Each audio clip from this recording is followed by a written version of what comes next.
Let's get ready to rumble!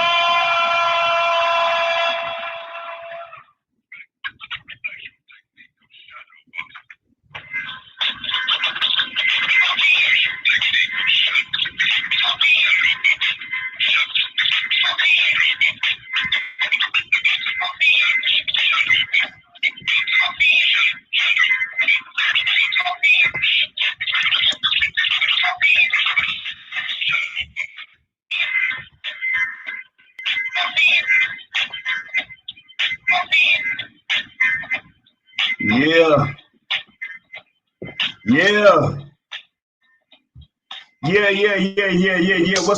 What's good, everybody? This is the July 19, 2020 episode of the Boxing Source Radio Show. I'm your host, James Bell, the lead boxing analyst for the Cold Hard Truth on Sports and the leader of the Boxing Source on social media. You can follow us on Facebook. Go on the Boxing Source. You can also follow us on Twitter at Boxing Source 2. We're also on Instagram, the Boxing Source, and we also have the YouTube channel, The Boxing Source. You can go on there now. You can watch the simulcast on the YouTube channel. Number to dial in is 347-237-5539. That is 347-237-5539. But right now, we have on cue from the 910 area code. That's right. He has been a guest on the Boxing Source Radio Show a few times before, and he's back on here once again. That's right. That is the WBO super featherweight champion of the world, Mr. Jamel Semper Fi Herring. What's going on, man? Oh, that's what's up. That's what's up, man. Just trying to catch up with you. I know that you've been pretty much on the news airways over the past few weeks, so just trying to catch up with you to see what's been good. I've seen that you've been out and about, ever since what happened, almost a week ago. So I know that you're in good spirits right now, but, just tell the people what's going on with you right now. Right now, we're waiting on the fight date sometime in August, to be honest with you. And I've really been frustrated with the whole situation, but it is what it is. Hey, I feel you. So, getting right into it, just going through the rundown over the past few weeks, that you've been, had been scheduled to fight in the bubble in Las Vegas. And once you first arrived at the bubble in Las Vegas to have a fight, and that was back in June, you took the test for COVID-19. You took the viral test in June, correct? Yeah, I was in there. I was still in training camp. Okay, so the test was you took the test, so you were in training camp, and then by the time you had reached there, you didn't even reach Vegas when they came back with the positive test. No, I was still in camp. And my team, we were all taking a test because the thing is, with the commission and top rank, you gotta take a test before you can even be allowed to travel. That's why we also took the test long before we went to Vegas, because the issue was a lot of fighters, managers, whatever, and trainers. They in the first month of June, a lot of them were coming up positive when they got to Vegas. So to avoid all the issues, they was making fighters in the camp take tests before they even got on a plane. You're not allowed to be traveling or flying anywhere if you had the box. That was the whole thing. Mm-hmm. So with that being said, you had that first positive test for the viral test. So you did go through the quarantine protocol. Stayed indoors 14 days, took medication and things like that, and was still in a fairly good condition. So that by the time it was at the end of the 14 days, you took I think it was an antibody test there to see if all of the things were out of your system, and you came back negative on that particular test, right? Yeah, I tell you, I took the test June 20th. June was like almost a month ago now, whatever. Mm-hmm. June 20th, I came in positive. I did the whole quarantine thing for 10 to 14 days, and on July 3rd, I took it again, and I had tested negative. So that was the reason why I was allowed to basically travel to begin with, to go to Vegas, because I had a negative result. And then when I had got to Vegas, pretty much the day before the weigh-in, which was the 11th of July, you got to get tested. You got to get tested for the bubble at the MGM Grand, and then that test happened to pop up positive. Then I took the antibody test the same morning as the weigh-in, which was 13th, and that test basically pretty much determined that I had the virus, but I had the antibody, in my system to fight off the virus. But the commission is still wasn't trying to hear it or whatever. Tom Brink was trying everything they could to keep the fight, but the commission again they got the last word. So, but before I left Vegas, the thing was maybe the day I was for the fourth one, July 14th. I had to take another COVID-19 test, and then that test came back negative. So it's just been crazy with these tests aren't accurate. You know what I mean? But I'm not blaming the commission or whatever, because they had to do what they felt was right to keep everybody safe. But I know, like the Kyle Brink trying everything in their power to pretty much keep the fight that week. Even they were trying to get the fight even at Thursday on the Thursday card. I was still in Vegas. They were trying to get me cleared to at least fight Thursday, but the commission again they were saying that from now on they're going to go by that rule by basically saying that once you test positive for the first test, which is back in June, you got to wait 6 weeks. 6 weeks for me would have been next Tuesday. Basically, if they would have just waited a week or so to begin with, I've been fighting, this coming up Tuesday. But it's whatever. It is what it is. So what we're going to do right now is I told them to give me like a week off. And I've been in camp for like 10 weeks. Dealing with this whole situation. So the whole thing we're doing now is I'm gonna come back and fight in August, but I can't tell you if it's going to be even a title fight or just a 10-round fight now, because it's so much up in the air right now. Yeah, I feel you. I mean, with the way that the thing was scheduled out, like you had the set time where you were going to face Jonathan Nakendo and have that defense of the WBO Super Featherweight Championship, but like you said, being in camp for that long, it's like you're in there, like as far as being in and being at weight and training and having a training regimen. There's a set amount of time before it's like your body's gonna be kind of like, hold up, like like you're not gonna be it's not used to all of this. So, having that type of rest is, good for you. But, at the same time, like you said, you do have that set time period where you could, pretty much have a fight, whether, it's still the same thing as scheduled with Jonathan Nakendo or somebody else, because there's no guarantee that, Jonathan Nakendo would be available for that long of a time either. So it's like,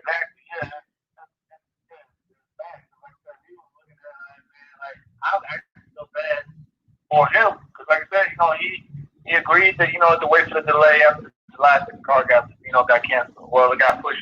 I got taken off the card. It wasn't canceled. I got taken off. I was like, I think it. Well, so he agreed to wait for the 14th, and I was like, okay, I thought everything was going for the 14th. Because like I said, it's crazy. Like for since the pandemic started, medically it says if the virus is active in your system for at least 10 to 14 days.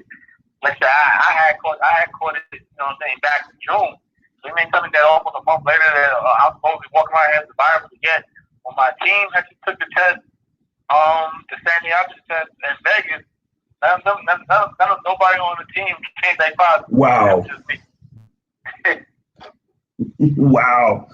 Yeah, and I've been around my team every day. So the whole my nutritionist, my two trainers that was there with me, my staff and everybody was around me. None of them came back, positive. And it basically said and medically a doctor was saying that my body could still be shedding off the virus. So obviously the virus point was the virus wasn't active, so I couldn't even spread it. It wasn't like I was able to spread it. My body was still shedding out the remaining cells right from the virus that I had to get. That's why I took another test. in Vegas. I took another test in Vegas. Like right down the road from MGM Grand, and that came back. It came back less than 24 hours later, and that's why I posted it up. It was negative. Yeah, and I mean that's wild. And like you said with the thing with the testing, because I forgot to like mention the part about fighters and trainers and all of them before they go into the bubble they had to test. They had to take the test. So like for example, there's one guy that I know in Philadelphia that's a boxer and a trainer, and he was like achieved second for a fight that was like the previous week. And he came from like Philadelphia, and so he was like there on that Sunday, then flew Monday and took the test Monday, and it was negative. So he was able to go through and be as far as like being there as a trainer for that particular fight. But like you said, I mean, you have, all those people that are there, the trainers, the fighters that you spar with, all of that. And they all come back negative, but you come positive. It's like, what part of the game is this?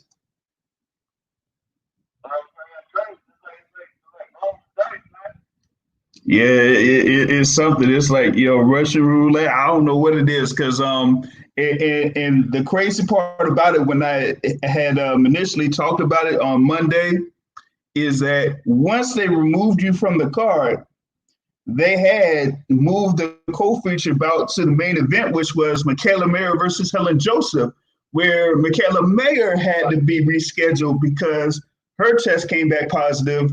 But then she went to Colorado, and 3 days later took the same test, and it came back negative.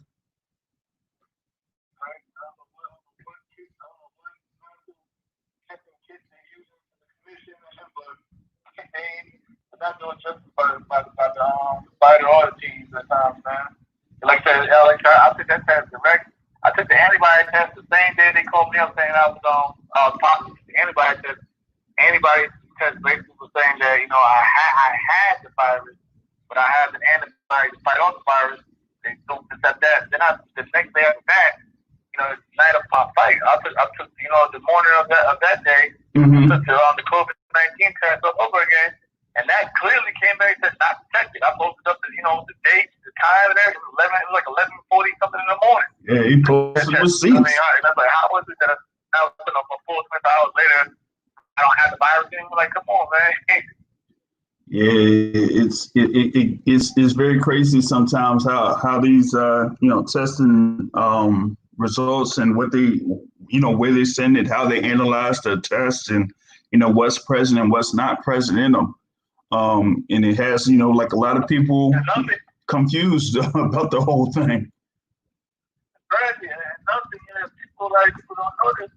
We're not even getting like the results back on paper. You know what I'm saying? We're just getting a phone call saying that. Yeah. We're not even getting the results back. So I that's why all the tests I've taken, I've had paperwork on them and everything. That's why screenshots or whatever. I had them all sent to me electronically. The ones in Vegas, like the commission, we're not even getting those back. We're not even getting the results back. We're just getting a call. Yeah.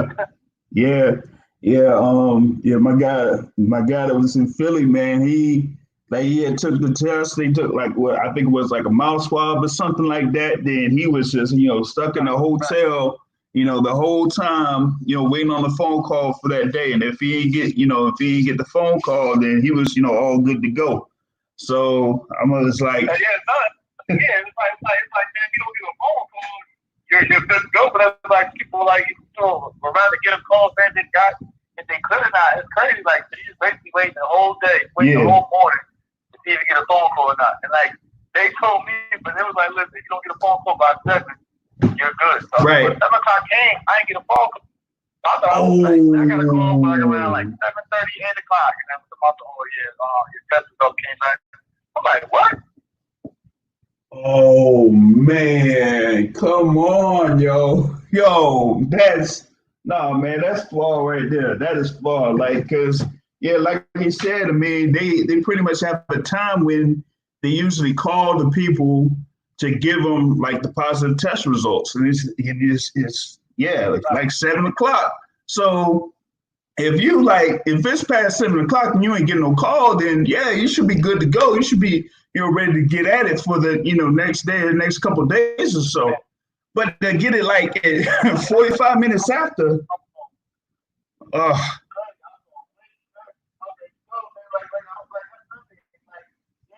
had to do the quarantine, I still maintained my discipline. And I was still, out there doing what I had to do to make sure I wasn't blowing up in weight and things of that nature. So when I got to Vegas, I was already on weight. I was good to go. I was already on, like y'all see the post office, I was on weight. I was cool. And my nutritionist, like I was literally eating every day up to the weigh-in without having to starve myself or dehydrate. Still dehydrated. Like I was eating and drinking every day because I still had a good weight cut. So I had to get all of that, and to make sure that I was healthy and strong. To after the quarantine, and it was like they come up, you still got the virus. I'm like, I did. It was way past 14 days by the time I went to Vegas. You know what I mean? Whatever. Yeah, that's a crazy situation there. With that particular instance, now going to that more in a little bit, but have a couple of callers coming in here. First, I'll have the 813 coming in here. You're on the Boston Source Radio Show with Mr. Jamel Semper Fi Herring. What's going on? Hey, what's up, JB? What's really going on with you? Hey, what's up, Mr. Herring? I'm a fellow Marine myself. Back in the day, but I'm starting here on the fire. Do or die. Do or die. You already know, man. So, hey, real quick. So, this news that's wrong with you, man, is just absolutely crazy. And the first thing I said, I couldn't wait to talk to you. Said, I commend you, and just like you're talking about right now, stand in shape. You stay in shape anyway. We know that. Now you're posting things like that on Twitter and stuff like that. So I commend you for staying in shape. But not only that, just the mental fortitude that you got to maintain with the news that's going on in the fight between quoting the card, quoting the vote, things like that. Sit back home and then reschedule again and for the same thing to happen again. And it's just even with the false positive test, and so much stuff going on. But just in that, your mental fortitude to maintain on your task at hand, still concentrate on the same opponent, and even on top of that, I know we'll get to this in a minute, but all the movement going around in your division, because there's so much going on, people going up and down, and I know we'll put that in a second, but kudos to you on your mental fortitude just to hold on and just maintain and do what you got to do despite what's going on. So thank you for that. I appreciate it. That comes from stability. As Marines, like you gotta stay mentally tough with anything. But football, I look at it like there's also it could be worse because I got friends over with Golden Ball and a lot of those guys don't even have an idea when they get back in the ring this year, if not this year at all. So at least in my situation was like, I can reschedule, with top rank because they had the whole top rank season here again. So rescheduling wasn't an issue. So that's why, most of I kept my cool. But I just hope that, the commission at least get these tests, a lot better with how they do these tests. Because like I said, it's just crazy. Yeah, I mean that whole thing was nuts, on this. So got my other caller in here from the 205 area code coming in live. You're on the Boston Source Radio Show. What's going on, fellas? It's Mike Brady Collins out of Atlanta. Just saying I'm welcoming Jamel Herring to the show. I've enjoyed your fights, man, since I started watching over the last, couple years or so. You put your heart and soul into it, man. I gotta give kudos for that. I appreciate that, man. I really do appreciate that.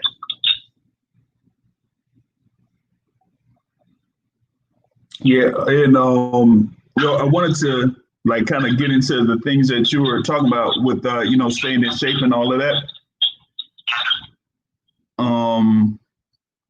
And you were posting videos on I think Twitter or Facebook or something. I think you had your son out there joining you, and looks like your son wasn't all too hot with going out there on the track.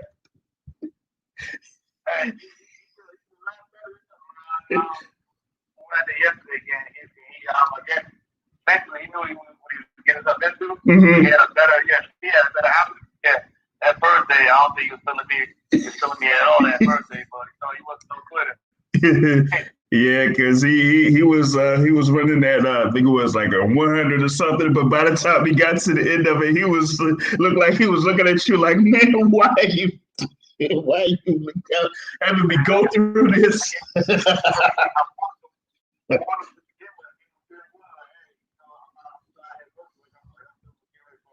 Yeah.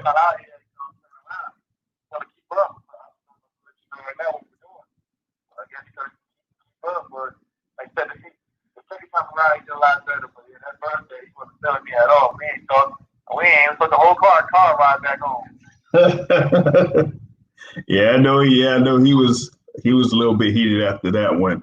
But yeah, going into what we were going to talk about as far as like your future plans. Now, of course, we've talked in the past about what happened with you and Miguel Berchelt, and Miguel Berchelt kind of freezing up after you defeated Masayuki Ito for the WBO super featherweight title, because he was like really looking forward to trying to do a unification.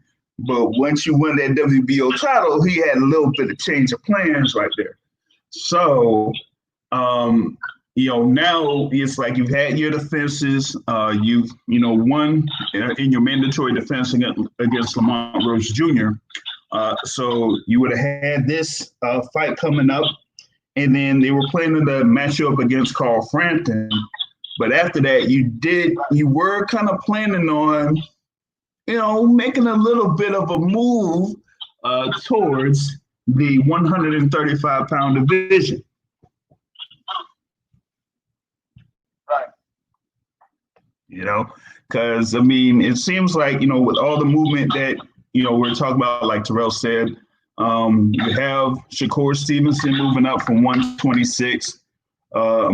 You had, Valdez moving up before that, but they kind of seem to have Valdez matching up against Berchelt, and then, they'll see what happens with Shakur Stevenson after that. So it's kind of like, well, what's going to be out there for Jamel Herring? You've been looking for a unification bout, and they haven't been doing it with Berchelt, and who knows if they will work something out with Golden Boy and JoJo Diaz. So. Yeah, it's crazy. A lot of good fighters in the division, but like every other, like when you look at it, every other fighter has their own agenda or has something scheduled already. Like I said, me and my bro, like Shakur is broke, but people don't know we actually share the same nutrition. Like we share that we actually use the same gym. We actually use the same gym when we have our training camps, have our friends. We share the same gym. So like that's why Shakur, respectfully, when he was doing interviews, he always said that him and I had to be the very last resort for anything, because like I said, we basically have the same circle. Like we use the same nutrition to make weight, and we use the same facility when it's time to have a fight. When before the hell pandemic was going down, we using the same gym, whatever. But then with my man JoJo's situation, it's like he was binded by contract to give my man my rematch. Mm-hmm. But then I've been hearing like the IBF, they take so long to make that rematch that he's pretty much stuck now. He has to make a mandatory defense, or he has to vacate the title if he doesn't fight the mandatory. And we all know that Leo Santa Cruz, is supposed to tie in fight, my man Gervonta Davis at some point in time whenever the PBC gets back on schedule. And then like you pointed out, then Miguel Berchelt and Oscar Valdez seem like they're more interested in fighting each other than anyone else outside that little circle. So it's like I've been in a crazy situations like that. Tyler was like to the point where I'm telling myself if I can't become, at least a unified champion in the division, I may have to move up and and see what's up north elsewhere, because you've seen it, man. I've been going through a crazy time. Like I didn't like with the whole Miguel Berchelt situation. I didn't get in the ring. When he after his fight because he called for unification, he called for that. And then we couldn't get that done. Like mind you, we both fought the same time frame in November. And the reason why I fought Lamont Roach because WBO basically mandated me to fight Roach was because we couldn't get an agreement with the WBC champion Miguel Bachel to make unification. Like, cause we all know for the most part, unification is always override, mandatory for that time being. The sanctions bodies are willing to make unification matchup as long as you probably, you face mandatory afterwards. But we couldn't get that fight with Bachel. I had to fight Lamont Roach, which was cool. Okay, after that fight though, after we both took care of business, we tried again to make the unification matchup, but instead he rather have went, trying to fight Oscar Valdez than anything. So that's the reason why, and that's pretty much the main reason why I fought Frank, because Oscar Valdez was actually my next mandatory as well. But his management team, they didn't want it. They didn't want that fight to make that fight with me either. So instead they his team and Bachel's team decided just to basically make a match amongst themselves, and I was pretty much left out of that circle. My all time with Kyle Ray. I couldn't get a fight with either one of these guys. That's when Carl Frampton had stepped in, and that's why I gave him that respect when I was saying that I was going to go overseas with Belfast, because I was giving Carl Frampton a respect, but he was stepping up because a lot of the other guys I couldn't get a fight with them. And so to not feel left out of like a big matchup, I had to go. If I had to go elsewhere to make a big matchup, I had to go take care of business elsewhere. So that's how that situation went down. But it's like it's just a lot of good matches like made at super featherweight, but a lot of them, a lot of these guys aren't trying to make these matchups. You know what I mean? Yeah, I feel you. And the thing with like you said with Oscar Valdez, Oscar Valdez was the former WBO featherweight champion. And, at that particular time, they had, Shakur Stevenson up there as the number one contender for that WBO title. So they were going to see about making that particular fight, but Oscar Valdez said, I'm having trouble making weight there at featherweight, so I'm going to move up to super featherweight. But as the world champion, the WBO world champion at featherweight, once you move up, you're pretty much positioned as the number one contender for the super featherweight championship, which is held by you. But like you said, they were setting it up to where they would have Oscar Valdez be positioned at number one in the WBC, so that he would later down the line face Miguel Berchelt, which gave Berchelt an out for not, having a unification bout. So, and like he said, you had the fight against Lamont Roach on November 9th of last year. And Miguel Berchelt, had a fight on November 2nd against Jason Sosa. So that should have, paired it once again for y'all to have their unification bout, because you would have been cleared for it, But he didn't want to have that. He just wanted to, have the thing set up to where he would face Oscar Valdez. And it's crazy because you have, Miguel Berchelt there, and he's been, the WBC super featherweight champion since 2017. And he has not had not one unification bout since then. That's crazy.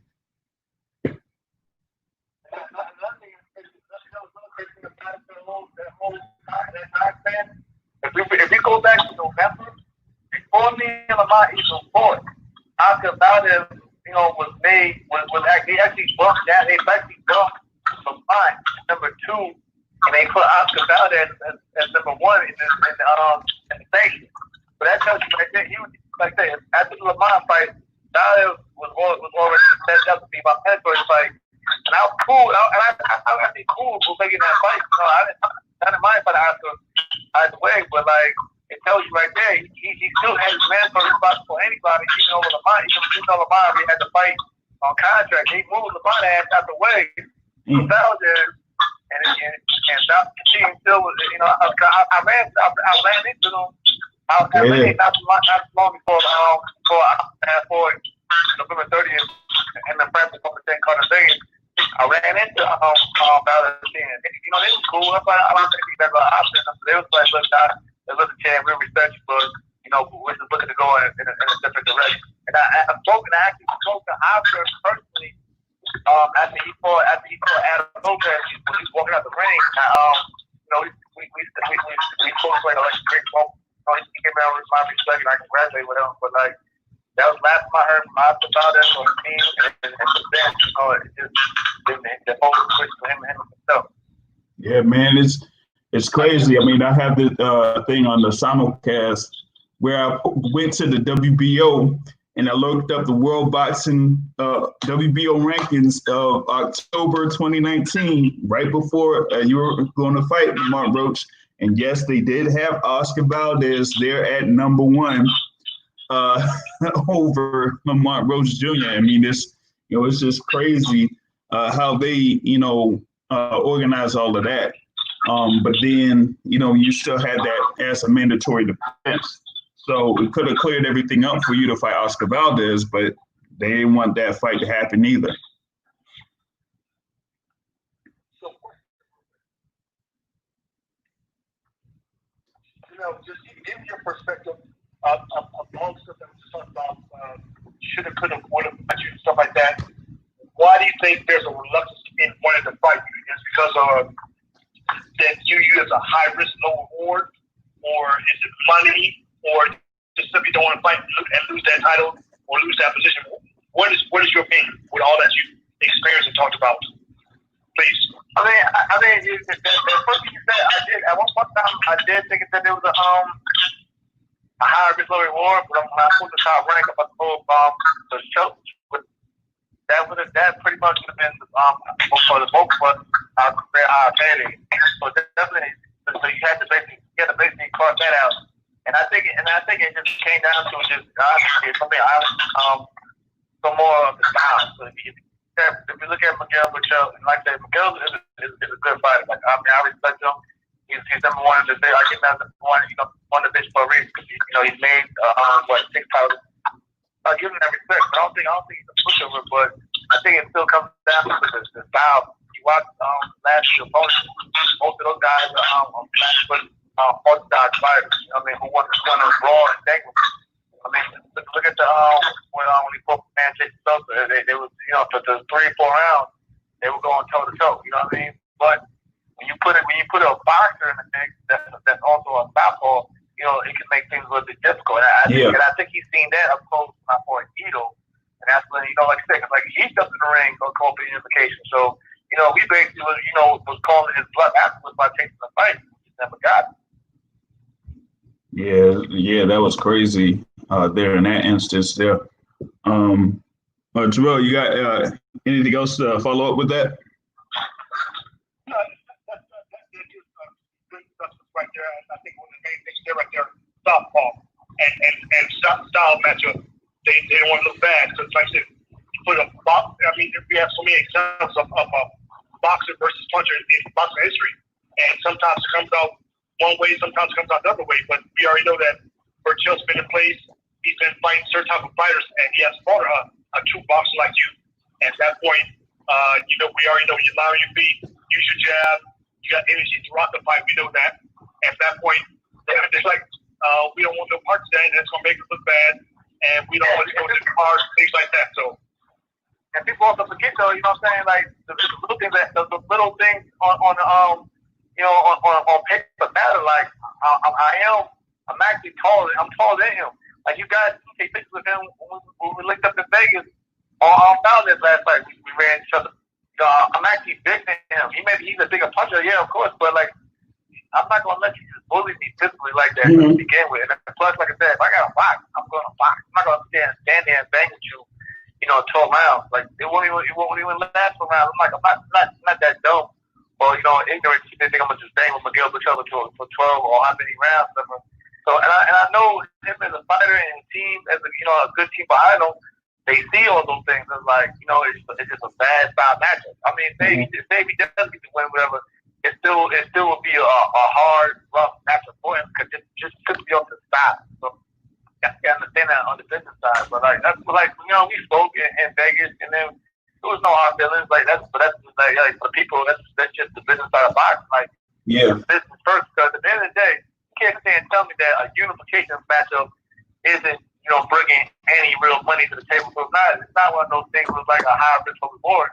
The two world titles is a lot. Can you really tell me personally? Can you really say that a Jason Sosa matchup was more money on the table in a unification match with another world champion. Right. You can't even say that. Nope, certainly can't. You know, and you know, the thing that you were talking about there with the, like Terrell brought up with the style matchups, you know, with you being, you know, significantly taller than Miguel Berchelt, so you'll be able to, you know, use that height and reach against them.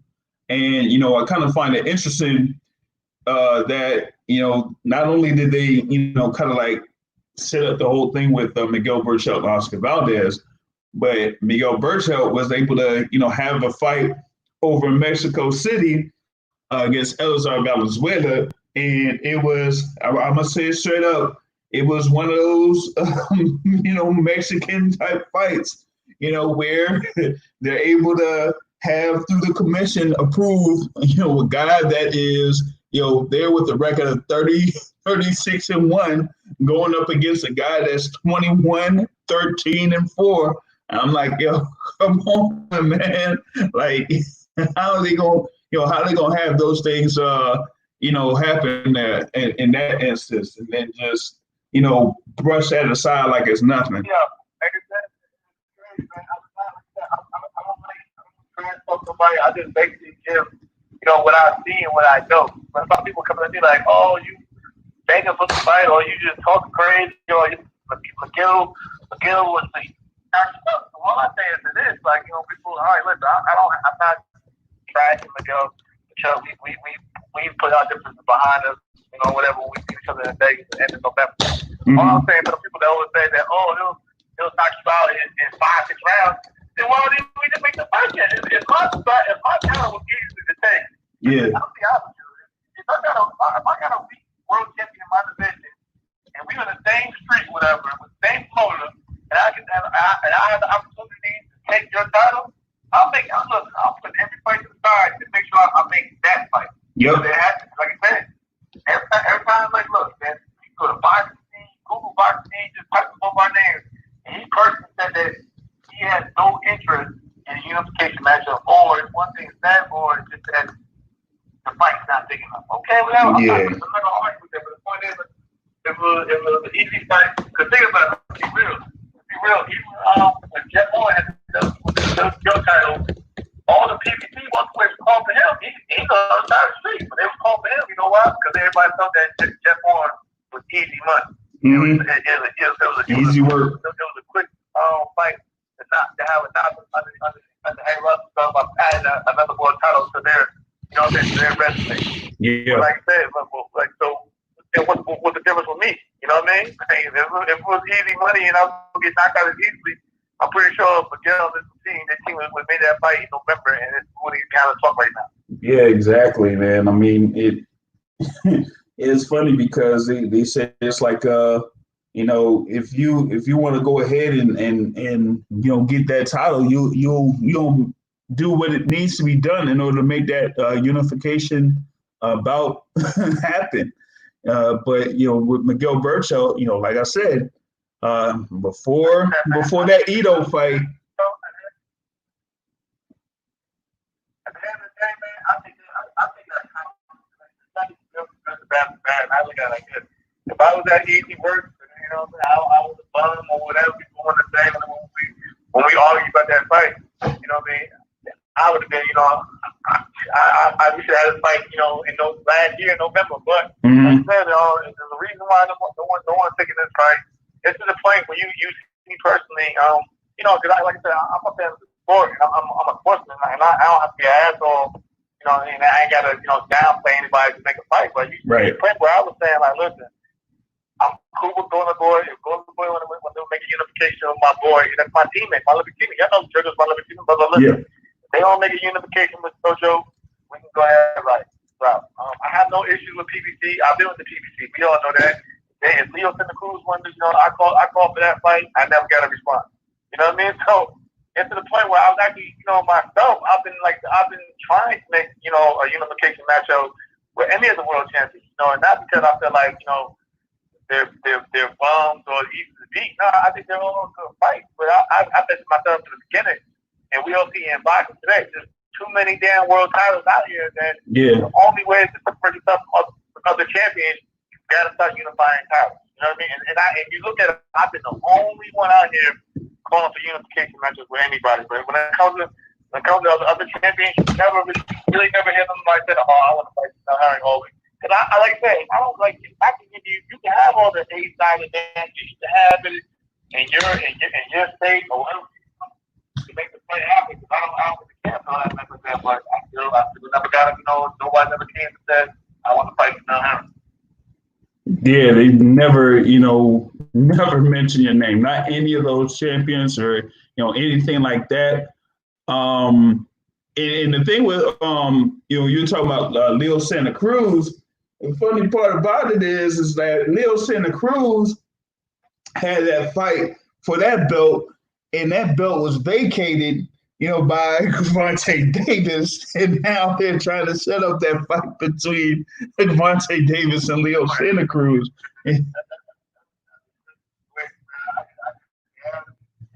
Like the we already got it. Whatever. I just leave that open alone.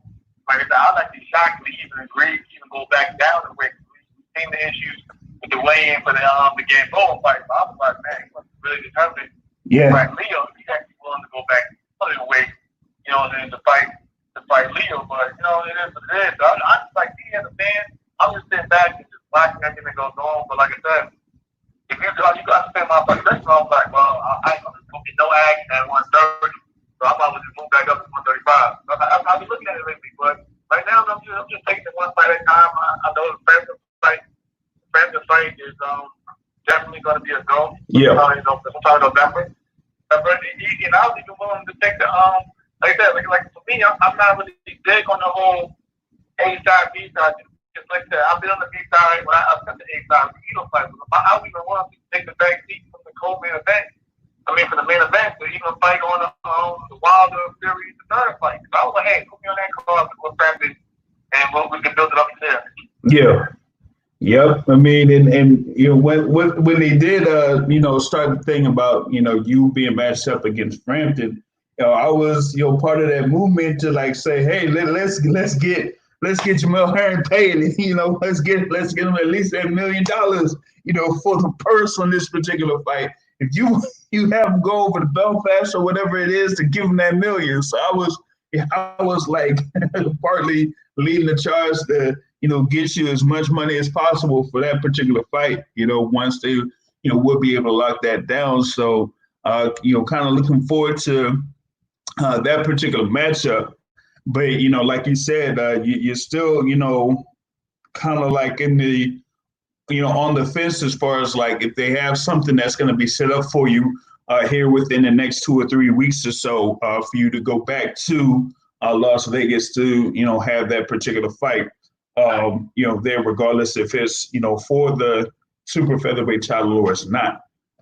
So yeah, you do have that thing right there. Just seeing here.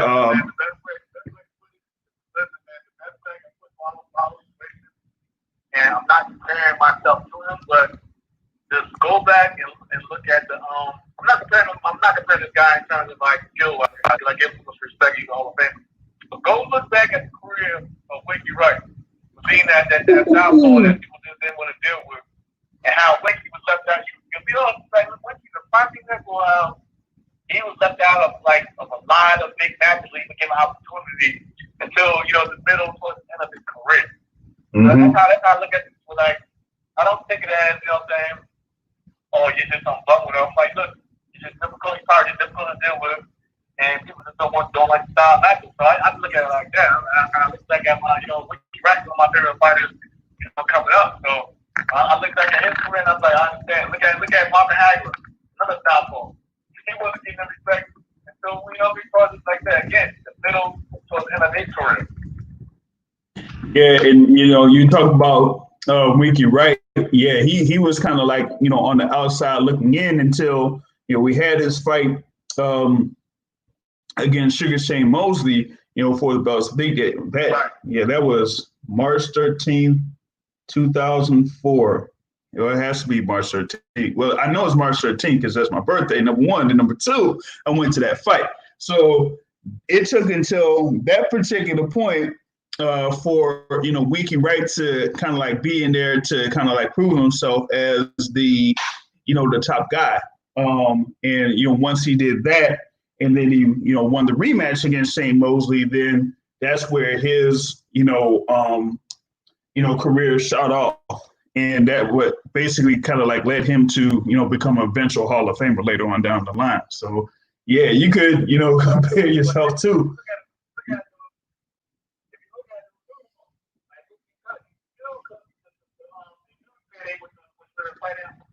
Yeah.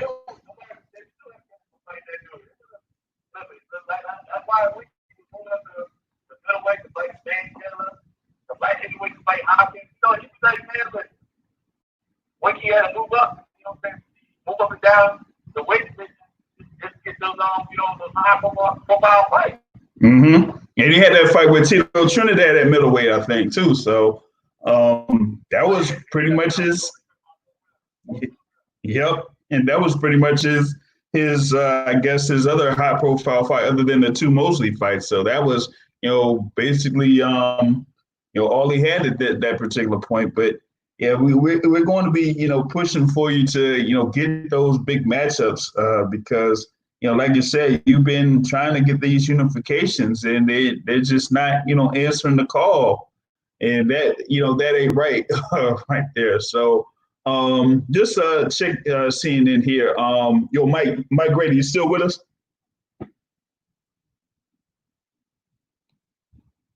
Just see if he was still listening in or not. So just checking in and whatnot. But oh, true. You had something here for Jamel Herring before I go to the next topic. Not at the moment. I was actually going to say, do it carefully. So, Gotcha, man. Gotcha. Now, Jamel, like you said, you're very active, on social media and very active when it comes to the sport of boxing. You kind of like seen some of the action that has been taking place at the bubble at Las Vegas. Was there like anything that kind of stood out to you as far as like matches that happened, over the past few weeks, like, with the Maloney brothers or the Josh Greer Jr. Mike Planya fight or anything like that?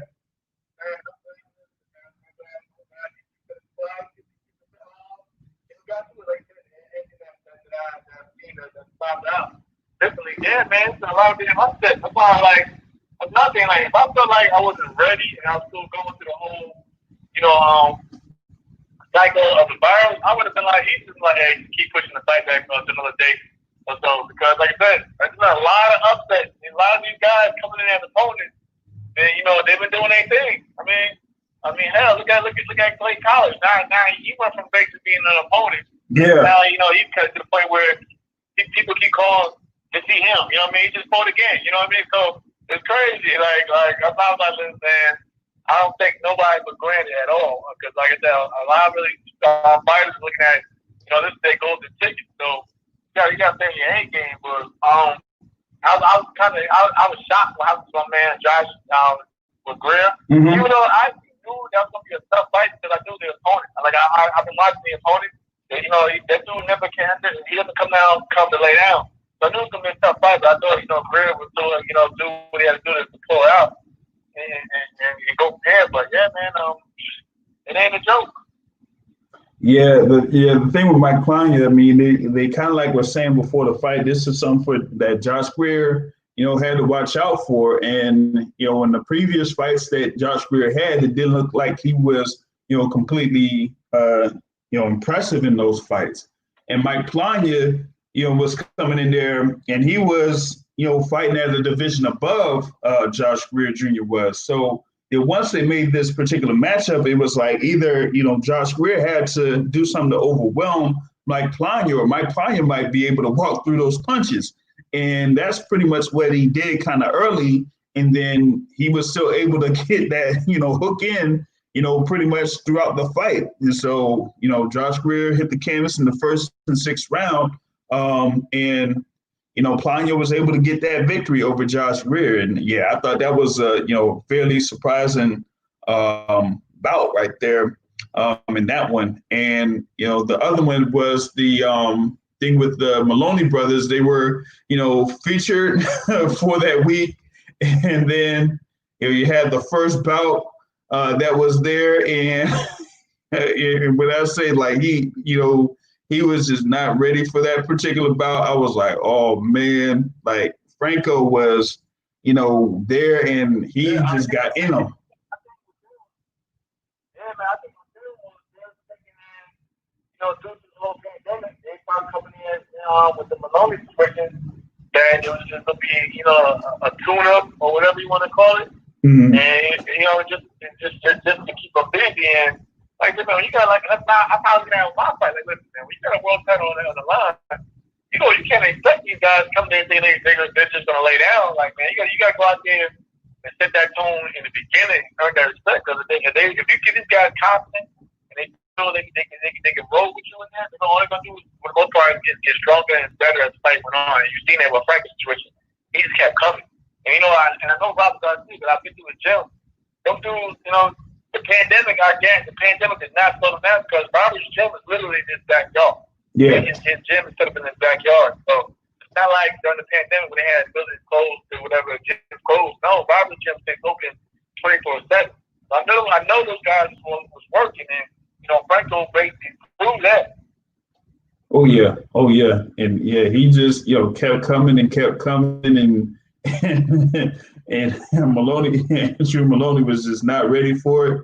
And that 11th round where Franco was coming in and he just led in with the punch to the body and then came up top and then just continued with that body and then came up top.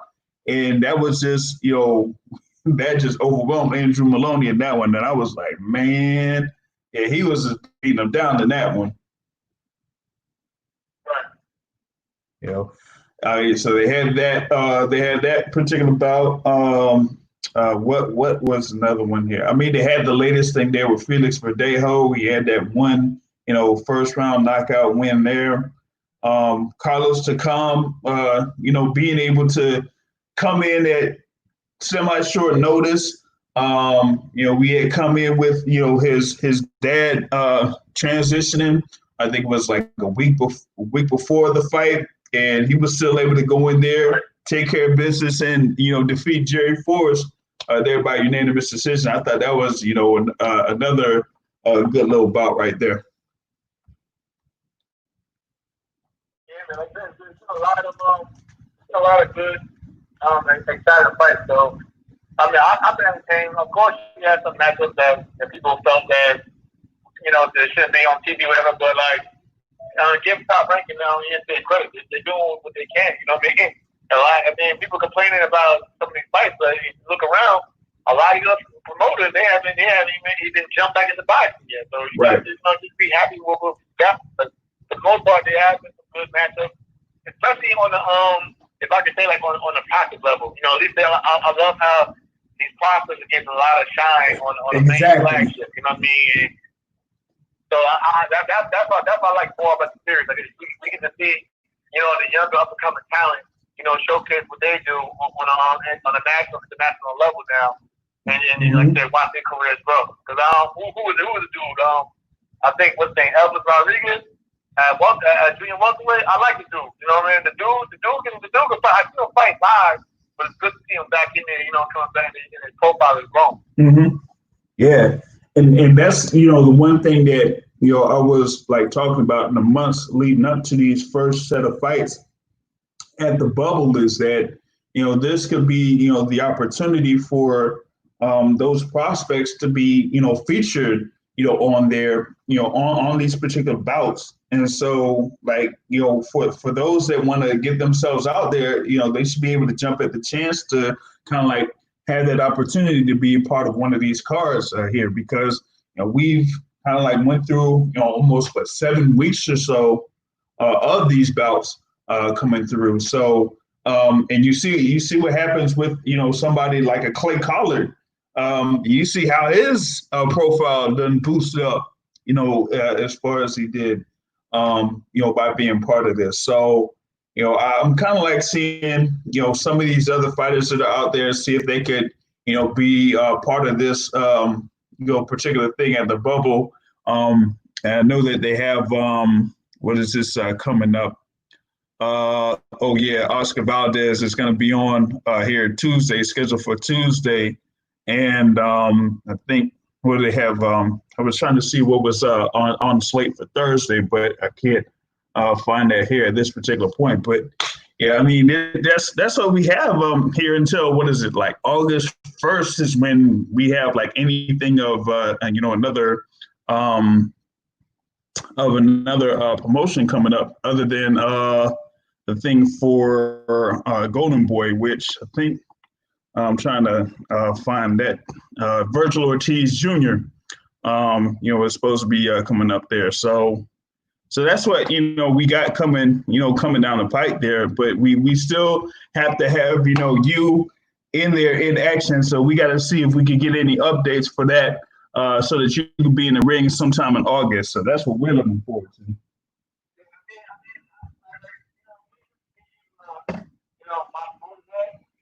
Like I told them, like put the other same week. Pretty much it'll be the second week of August, but it'll be the same week that Frampton fight, and we go off of that in the building. You know what I mean? Yeah, that would be. I know for a fact that I'm back around that time. But like I was telling everybody else, like I just can't tell you at this point in time if it can be a title fight or just a regular 10-round fight. Because if I say if me and Frampton both fight in mid-August, we would have to be in they scheduled the fight in November. We would have to actually go back to camp in September. So you know what I mean? Like, do you really want to take a high risk, type of fight, or risk getting injured or whatever, just and then go right back into camp for a bigger fight? So I think that's how they look at it, but like I can't even call it right now. I don't even know who I'm fighting. If I'm fighting, if I throw Ken I'm fighting even on the table right now because it's getting too close. It's just bigger thing. So I'm just putting it out there as a perspective. Well, I could just add into that and say that okay, y'all could have a fights over in August, but then like you said, put the thing there on December and have it be a co-feature about 2 Wilder Fury 3 and whatnot, so that you would at least have some time to rest in between the fights and the training camps.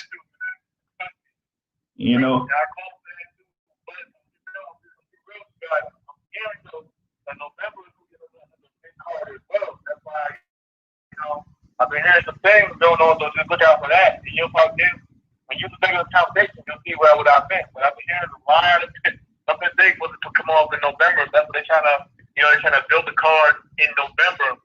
Big. Oh. So yeah, just keep that in mind, bro. That's why I'm saying. I'm not gonna play it. I'll reserve my thoughts on I'll reserve my thoughts on that because I may have a guess as to what that may be. So I'm gonna hold that off until later on down the line because I think I have a particular fighter in mind for that fight card or the headline that fight card. So if it's what I kind of think it is, then yeah, that could be a really big, significant fight card there for November. So, that's what I'm, kind of like looking into as far as like the news for these fights that are starting to be announced here later on down the line. And I'll just say this: I'll be happy with either November or December. So that's what I'm saying. I'm not. If I gotta come back and get back in the gym and grind, September, then so be it. But like I said, I think November and December should be two big cards, to finish up the year. Trying to buy. Yeah, I feel you, man. I feel you. Now, I wanted to go back into the thing you were talking about, with your family, with your son, man, and how you kind of talk about like being out there working out with your son. And that's been a great little experience there that you've had, but kind of going to, how it is with your family during this particular time period, since, this whole thing with COVID-19. I mean, for the most part, I'm just happy that I got, sick or whatever, away from my family. Like the worst thing that happen is not only spreading that mess, Right. but spreading to your loved ones. So that's why I'm like, that's why I'm just taking this week or so off just to enjoy, time with them before things get started up again in terms of school, whatever. Because like I pointed out, man, I even when I go back to Omaha next Monday to really get back into the mix of things. But even after I play in August, I'll probably take maybe a couple of weeks off before I jump back into another big training camp. So right now I'm just taking the little things that count, man. So I'm taking I'm not taking anything for granted. Like I said, I'm enjoying life, especially with my kids and my wife. So I'm just trying to make the most of it because I know, like I said, when I get back in that gym, I'll be solely focused on grinding and taking care of business for my career. Yeah, I feel you. I mean, that's the thing, man. Just grinding and like I said, being there so that you can be ready for the next fight coming down, and that like you said, you have that potential bout either in November or December against Carl Frampton, and that's the that's the one that I'm looking forward to in that one. And as long as you're still there and still preparing, then you'll be ready for whatever they have for you, whether it's for August or something later on down the line in November or December, right there. Right. So that's I pretty much like covered as much as you can out here. Had you on here for about an hour, man. So I mean, I'm very thankful for you to join in for this particular podcast, man, and definitely looking forward to latest news and notes with you in the next couple of weeks or so.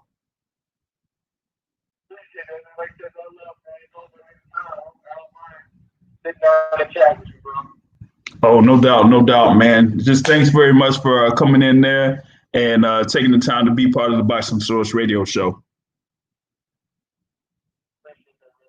All right, no doubt.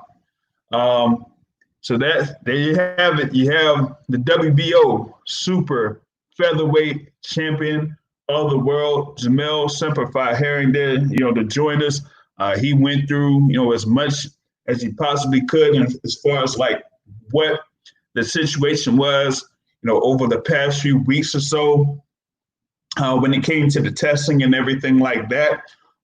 If you missed that particular part, you could, go back to it through the simulcast that's on YouTube, or you could, catch it when it's uploaded to Anchor.fm. It will be available on iTunes, Google Podcasts, Spotify, or whatever podcast app that you use. It should be available on there. Hopefully, we will have the podcast also available on iHeartRadio. So I'm looking to have the Boxing Source podcast on iHeartRadio later on down the line. So that's something that I'm, kind of like looking forward to. But one of the things that he did kind of mention before he rolled out was that, there may be another big card coming up. Of course, we know about the thing with the third fight between Tyson Fury and Deontay Wilder. They're trying to put that down for December. And so we'll have something else for November. And I think that he may have dropped a little bit of a clue on that because he usually trains in a certain area where another well-known world champion is from. So I think that particular fight card in November is going to involve that world champion. And I think it will be one matchup that I thought would happen. But if they have this thing be official, then yeah, I'm gonna definitely be looking forward to it. And it's in the quote unquote glamour division in boxing. So I'm kind of seeing that is going to be the fight that's going to be slated for November. So that's what I'm looking forward to in that. Just wanted to kind of look into the news and notes that we're here in boxing. Did talk about from Thursday night. You had in the main event Felix Verdejo going up against Will Madera, and Felix Verdejo had busted Will Madera in the first round to go to 27-1. This is Felix Verdejo that was kind of like boosted to be like the next superstar from Puerto Rico to follow the likes of Miguel Angel Cotto or Tito Trinidad. But he had the issue with the accident, and also full of other struggles. So it's kind of like he's kind of trying to get back into it as far as like being one of the top guys there, there in the sport, and also within that, the division. So he's kind of like being there around the lightweight division, and we know about all the guys that are at lightweight, the Vasilomachenko's, the Teofimo Lopez, the Devin Haney, the thing there with Ryan Garcia, and now you'll have Felix Verdejo there, seeing if he could campaign there. In the lightweight division. So it's very stacked there at lightweight, and if he's able to have himself be entered in as one of the guys that could contend for a world title later on down the line, then I mean he could work to that particular point. So you have there with Felix Verdejo winning in that main event. So that's something that we're kind of like looking into. You also had there on Tuesday, Michaela Mayer winning over the game, but pretty much overwhelmed Helen Joseph there by 10-round decision. So she's still positioned there to like contend for a world title, the WBC world title in her weight class. So kind of like waiting to see what happens, pretty much with that.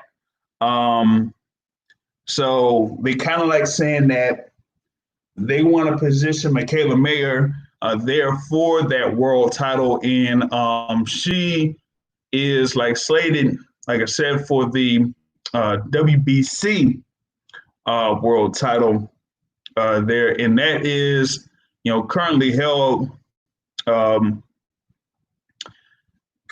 there by the English one. Excuse me, there just had a little bit of a little freeze in there, but you had there with Terry Harper there from United Kingdom. She has that WBC title, and I think we like talked about that in a previous podcast. How she was able to be positioned to fight for the WBC Super Featherweight Championship there before Michaela Mayer. And now she has a fight coming up against Natasha Jonas on August 7th. They're over at that Matchroom Fight Camp. And so they're trying to see after this particular fight that Terry Harper has, if they're going to have Terry Harper there against Michaela Mayer for that WBC title there and whatnot. So that's what, we, kind of have there coming up. I did talk about what's on slate for Tuesday, and, we do have Virgil Ortiz Jr. going up against Samuel Vargas on Friday, July 24th. And that's going to be on the zone. So that's kind of going to show like more boxing is starting to slowly get back into it here in the U.S. So you have that coming up. You had like a few other announcements that are happening in reference to the sport of boxing. Like I said, Virgil Ortiz Jr. against Samuel Vargas on July 24th. Looking forward to August 15th with that card that features Julio Cesar Martinez against McWilliams Arroyo. So got a lot of action going down there. So you'll have a few things coming up, but just checking in with Mike, if Mike is still with us or if he's still multitasking out there. So Mike, you still multitasking? I can sit down now. I can be present and mindful. Gotcha, man, gotcha. Had to, put that work in, and now you could, basically rest. But just was kind of running through a few things with the news and notes there. But Jamel Herring was, good as far as providing all the information needed. But I mean, he's always been an open book, so he's not someone that kind of like holds back when it comes to information about what's going on with him or what's around the scene where he's at. So what did you think about what he was talking about with his testing and all of that?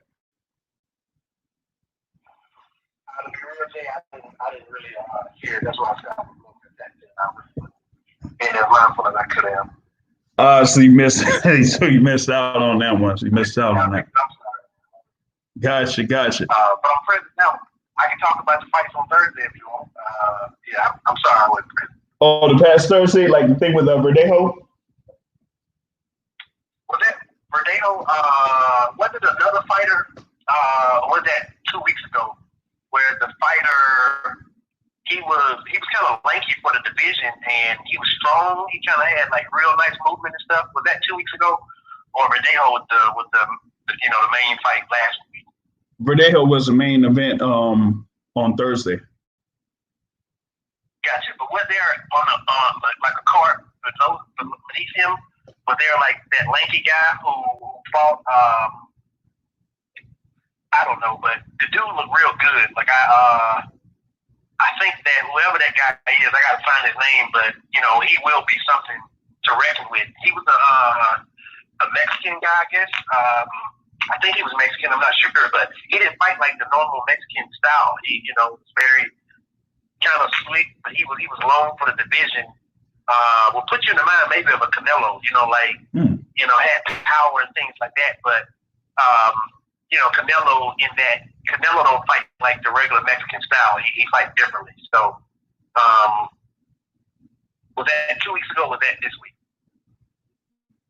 May have been 2 weeks ago because the thing for Thursday, you had someone at the featherweight division there in Martino Jules, but you also had Jared Big Baby Anderson as part of that particular card on Thursday. So it was most likely the one from a couple of weeks ago that you were talking about. Okay. So remind me what happened in the Verdejo fight. He ran through the dude, right? Like one round. Yep. Because I don't remember. Yeah, pretty much. He like once he got him hurt and then got him to the ropes, and he just overwhelmed him and then knocked him pretty much almost folded him. So that's why it was. Yeah. Knockout. Wow. Okay, that's the knockout they kept repeating. So okay, I remember. Yeah. Yeah. Okay, I got comments on it now. So I feel like the shot that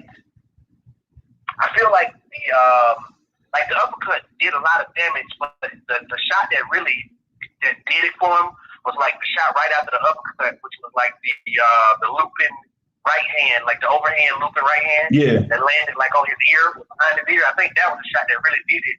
And then everything else he threw was just, the dude was like, it was just, he was just a sitting duck at that point. Yep.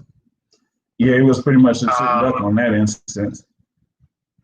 Yeah, but I like how he, when he had got hurt, he came at him with the intensity that he needed to. The guy looked like he had some skill. Like you could tell that he definitely had something there, but he's just like when what's his name knocked out the other young black guy, Lupin. When Lupin got knocked out by Charlo, like you could tell Lupin had skill, but if you get beat to the punch by a lion and they grab you by the neck, what can you do? Yep, pretty much. Thing from a couple of weeks ago. You sure it wasn't the Pedraza fight? The one with Jose Pedraza? No, I know Pedraza. Yeah. I know Pedraza. It wasn't Pedraza. It was another guy. It was like a lanky guy for his weight division. He was lanky and taller, but the dude was skipping. He was doing like all types. He had great combinations. I could find it because I wrote about it in our chat. But he had great combinations. He just did a lot of things well for his size. And let me see if I can find it. I had mentioned about it, but the guy looked pretty good. As he had that, you had Alex Saucedo that fought, but that was like at the end of June. Maybe I didn't come in. Yeah. So it was like, a few of them that Oh yeah, you're right. It was the dude named Castro. Oh, okay, yeah, because he had on the to come. the undercard. Oh, for that, yeah, Carlos Castro. Yeah. Yep. Yeah, man. I think I like that dude. I'm definitely gonna watch him again. Yeah, because he was like pretty good in that one. I thought there was like another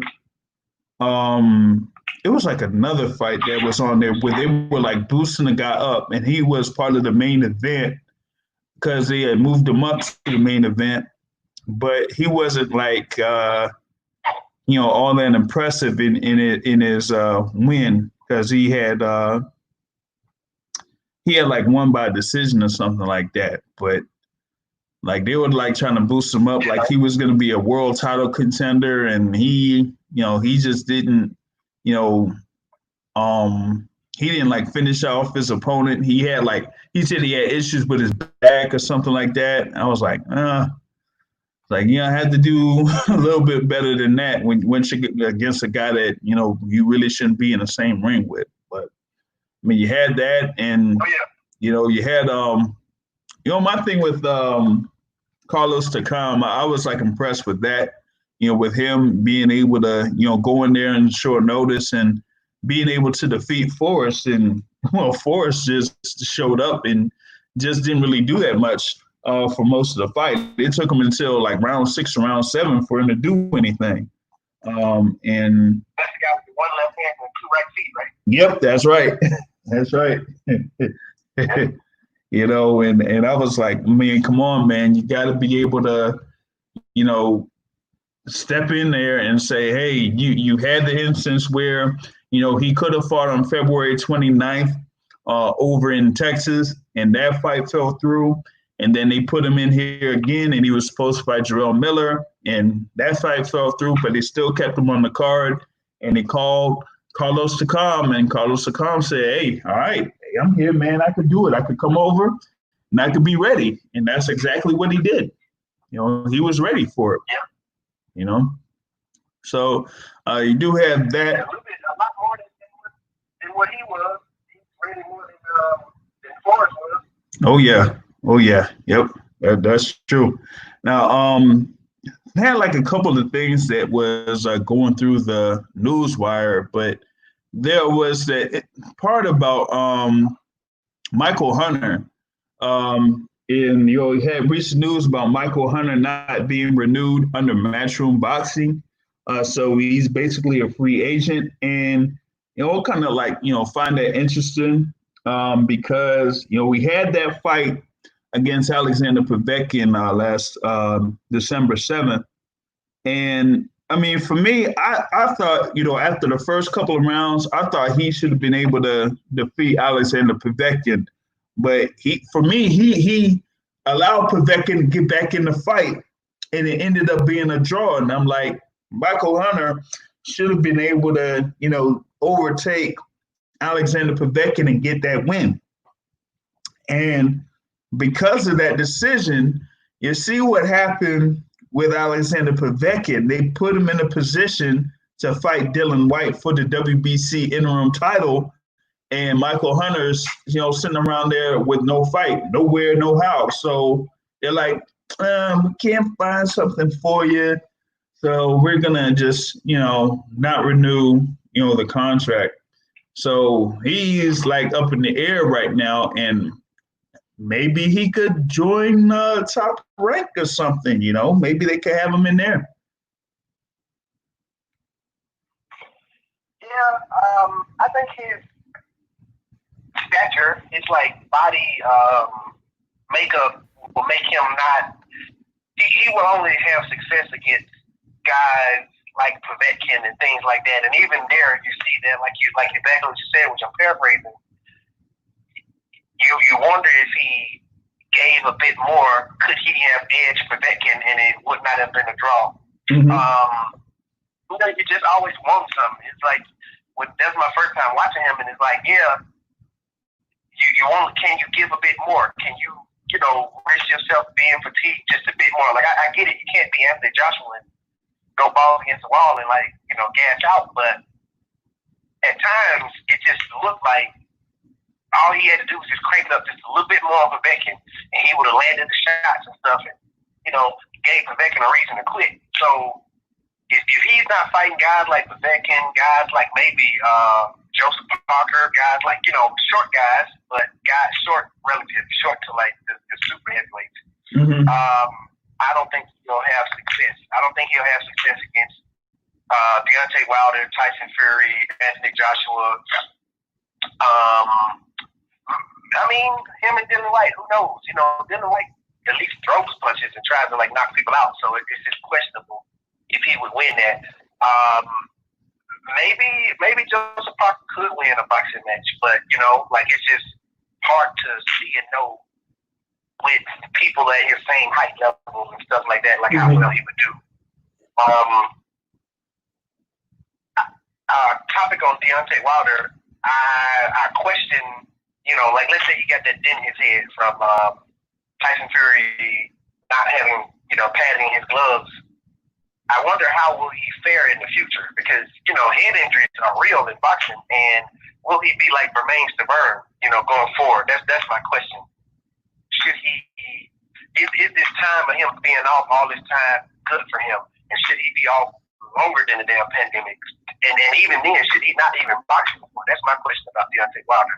With him having a damn dent in his head, should he box anymore? That's my question. And if so, I would be sad, but I would prefer the man's health than to see him go out getting punched by soft punches or jabs, and he literally, you can see him having a concussion in ring like Bermane Stiverne is now doing or whatever.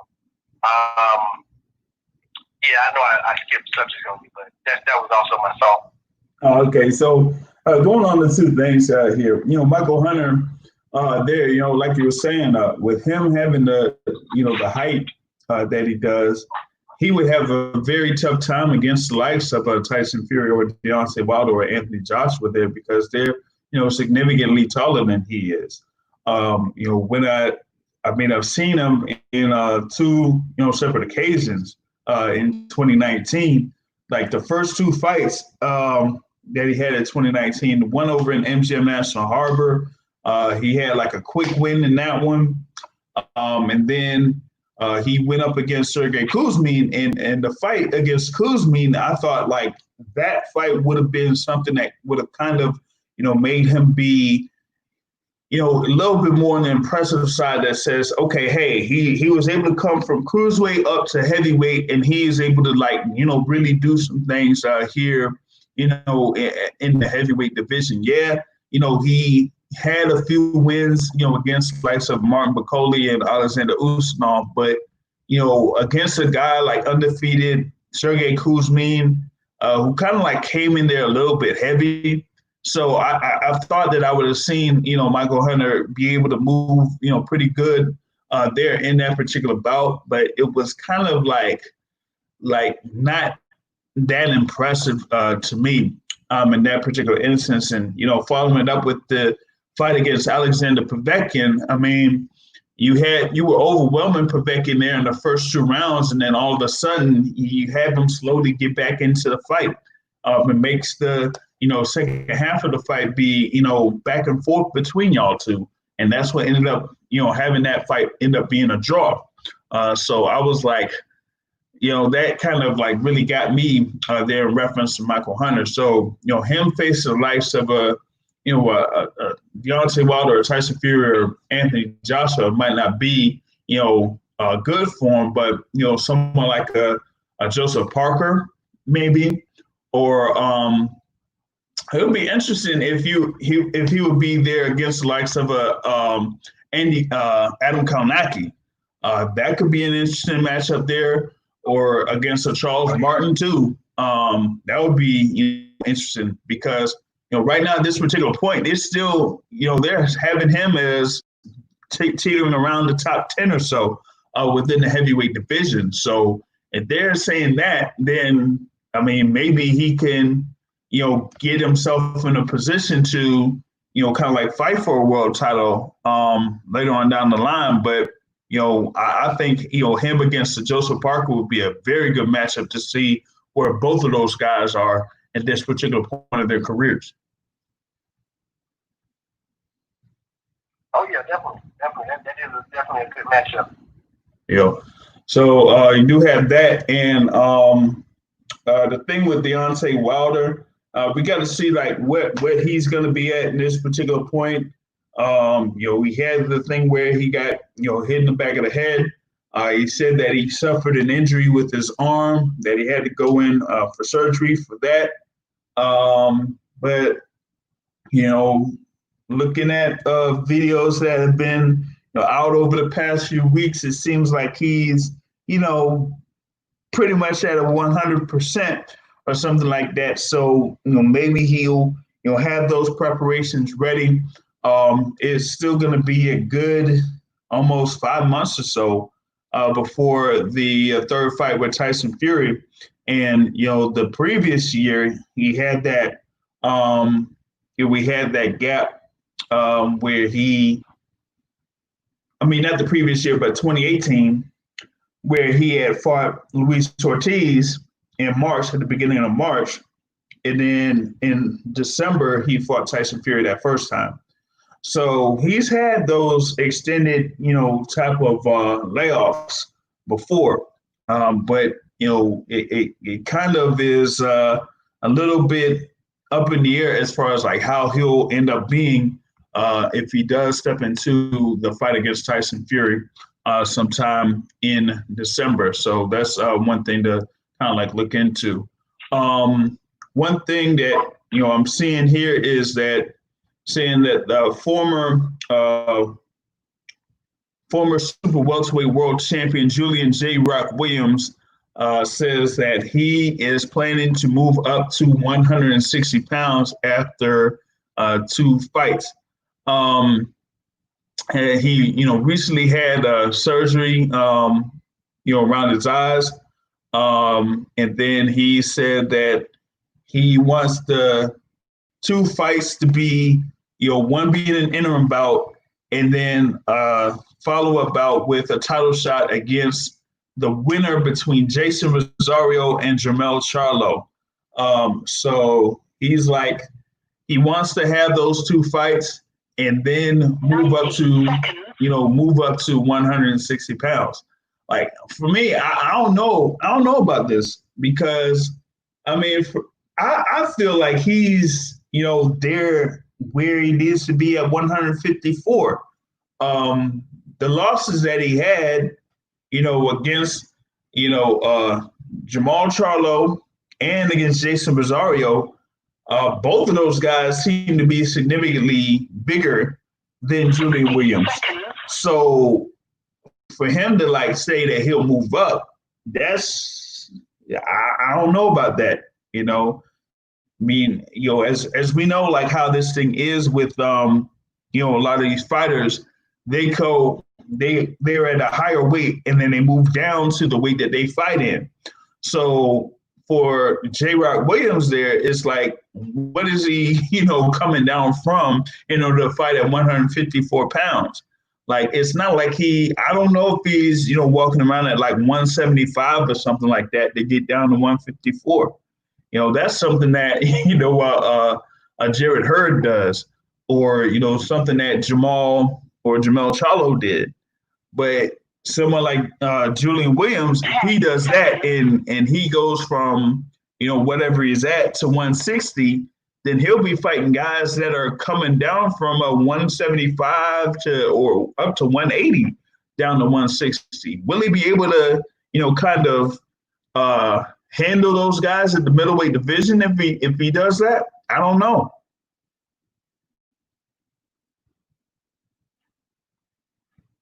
So he says he wants to fight. Which guys now? He wants to fight which guys? He'll have like an interim bout at 154 pounds first. Then he'll await the winner of Jamel Charlo versus Jason Rosario, and see about having a fight against the winner of those guys.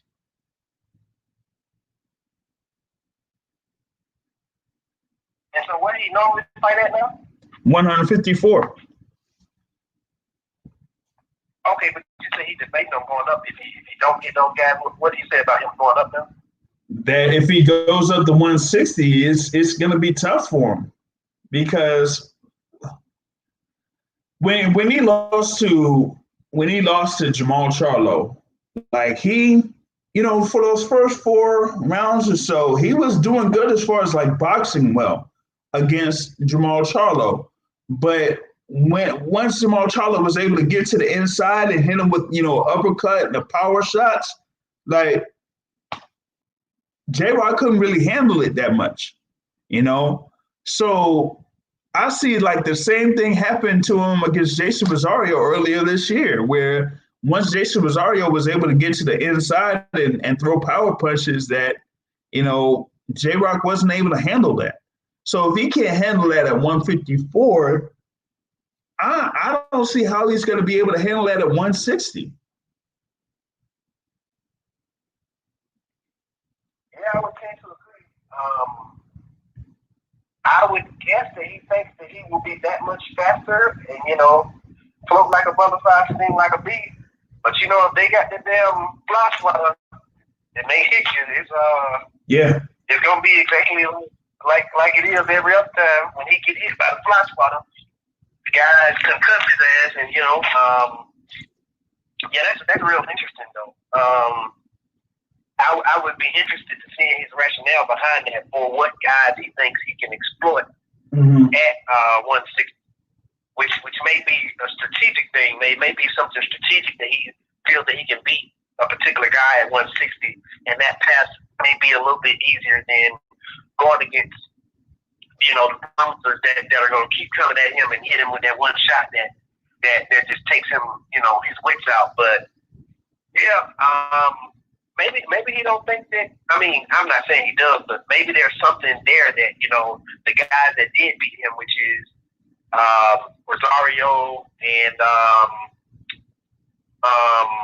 Jamel Charlo, and his brother beat him, but the other Charlo, maybe he just should I even put myself up to that? Should I take a more strategic route? Because believe it or not, he done fought guys that he done fought a tough schedule. Even though Rosario is very beatable from my perspective, like if you got the right guy that doesn't get hit clean like J-Rock does, then you can beat Rosario. Yeah. Like J-Rock, if I recall, he was winning the exchanges, but he just get hit way too clean with his head just sitting there. Yeah. And he moves too though, but it's just like he have lapses. At times he just have lapses and forget to do something. And then just get cold cocked. And then, he can't take a punch. So it's going up to 160 is a good idea. Do you go up to 160 and maybe have guys who can swing harder, but you can see the punches better? Or do you stay at 154 with guys who have just as much speed as you, and you getting cold cocked because you can't see the speed as well as you probably could at 160 or something? I don't know what's the rationale. I would think that his chances might be at 154, or maybe he just maybe he, like you said, in terms of him making a weight, there's something there that makes him feel that in terms of weight he'll do better at 160. Yeah, So maybe he want that rematch between you all. Yeah, but that was the thing. I mean, after this fight that Julian Williams had against Jason Rosario, it was like they said like he wasn't doing all too hot leading into the fight. That he was dealing with some type of illness or whatnot, and I guess they said he was having trouble making weight or whatever it is. But this is somebody that kind of was there around that super welterweight division. I mean, he's had a couple of times when he's, been above 154 pounds, but it's not like he, is fully, fully there in the middleweight division. So I'm not too certain about him making that transition from 154 pounds to 160, especially when, if you take out Jamel Charlo and Jason Rosario, you still have potential rematch against Jared Hurd. You still have Erickson Lubin out there. You still have Tony Harrison. You still have world champion Patrick Teixeira. Erislandy Lara's still out there. Brian Carlos Castaño still out there. So there's still like a good number of fights that can be made at 154 pounds. For you instead of like going up there to 160 where you could face the likes of Jamal Charlo again, or if they don't have to make this fight official, but it looks like it's going to be official, Sergey Derevyanchenko. So you have Derevyanchenko that's out there. You have Chris Eubank, Demetrius Andrade, Jaime Munguia. Like, I don't know, like where he would kind of like fit in at 160 pounds for him to basically compete there, so that he would be around that top part of the middleweight division. That's going to be fairly difficult right there.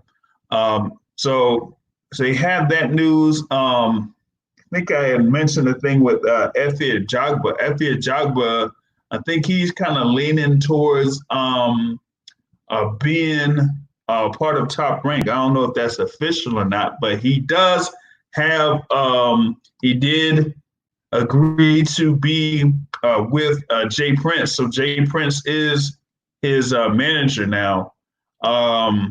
So we're gonna see like what's going to happen here with Efe Ajagba, but we kind of were a bit skeptical about Ajagba as far as like his level of skill in the heavyweight division. So he did sign with Jay Prince last week. They kind of like hinting that he may go over from being in the PBC PBC group over to Top Rank and compete and have fights there in Top Rank. So that's something I'm looking out for there as far as like news with Efe Ajagba. But that could be something of interest if he does, kind of like convert over to Top Rank, as they do have, the fairly extended roster there at heavyweight. Like I mentioned there, Carlos Takam. You have Tony Yoka there. Of course, Tyson Fury is there under Top Rank as well. And they'll have a few things waiting there for Efe Ajagba if he does want to go ahead and join Top Rank. Yep. So that is there for that particular instance, and kind of like seeing there if they're gonna make like that fight between Jamal Charlo and Sergey Derevyanchenko official for that WBC middleweight title. So kind of like looking forward to that. I haven't seen anything be completely official for the unification bout that was slated to happen between Vasyl Lomachenko and Teofimo Lopez. They had, kind of announced it on ESPN a couple of weeks ago that it would be, in September. But just like they had it before all of this thing came down when it was supposed to be slated for April. Now I don't see anything saying that this is official. Like there's no date, there's no venue for this particular bout. So it's like, does Vasyl Lomachenko really want to have this fight against Teofimo Lopez? I don't know if he does.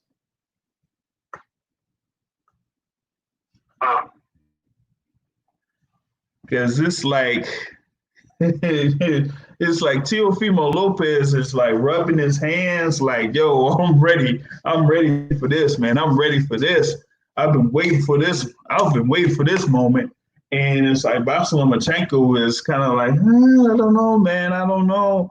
Maybe I'll move down to 130 pounds or something. I mean, I'm still a franchise champion. So, I mean, I'll still have that WBC franchise belt. But I'll move down to 130 pounds or something. Like, yo, I don't know why he doesn't want to go forward with this fight. They're talking about his manager, Egis Klimas, doesn't want Vasyl Lomachenko to fight over Madison Square Garden for some unexplainable reason. But yeah, right now, I don't see how this fight is not being official when it was supposed to be the fight there at lightweight. So I'm like, I mean, come on, why not make it official, man? Because all of the other action is happening at lightweight. You're gonna have, the thing there for the WBC interim title with Jorge Linares. There, he's going to be, fighting there, and he's going to fight Javier Fortuna for that WBC interim belt. And they had ordered the fight between Ryan Garcia and Luke Campbell. So why not have this fight take place and be able to shape what the lightweight division is going to be going into 2021? I don't see why they don't want to go forward with it.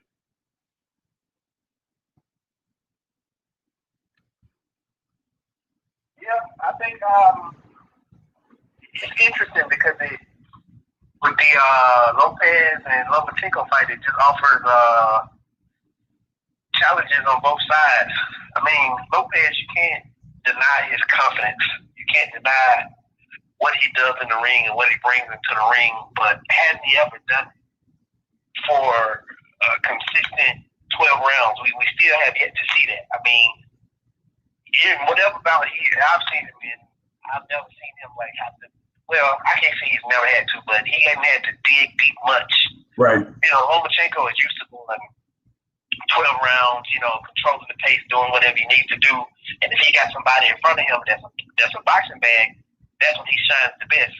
When he has people who knows how to step with him, knows how to throw punches in between his punches, in between the speed, he has trouble. So with Lopez throwing big shots, I think Lomachenko will be able to see it. Like, I think Lopez is literally going to have to eat two or three punches, and then in between one of the second and the third punch, that's when he throws his big shot. And that's the shot that lands on Lomachenko to hurt him, because otherwise Lomachenko's going to see them big-ass shots coming. Like, I would hope that he has enough skill to see those shots coming, with the intensity that Lopez throw them shots. But speed kills, and them young cats mad quick. Word to currency. But it's it's an interesting fight to see. But if he's backing away from the fight for whatever reason, that sucks. It'd be great to see Lopez get pushed. It'd also be great to see if what Lopez says he can do it against a proven fighter like Lomachenko. But Lomachenko's armor has been shown a few chinks, so that may give him enough, will to make it happen. But the Lomachenko best chance to take this young buck to the later rounds and drown him, man. So that's my only thing about Lopez. Will he get drowned in like round 9, 10, 11, 12? 9, 10, 11, 12. Will he get drowned in the championship round? That's my only thing about Lopez. Mm-hmm.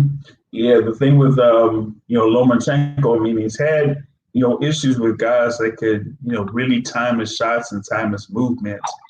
And I mean, we saw that when he was there against Jorge Linares. Like, Linares in those early rounds, he was able to like kind of see what Vasyl Lomachenko was doing, and then was able to time him there. And once he was able to do that, then he kind of caught Lomachenko there in round 6. So that that particular bout right there, that one was the bout where we had to see Vasyl Lomachenko kind of like dig down a little bit there to kind of be there and step up as the better fighter.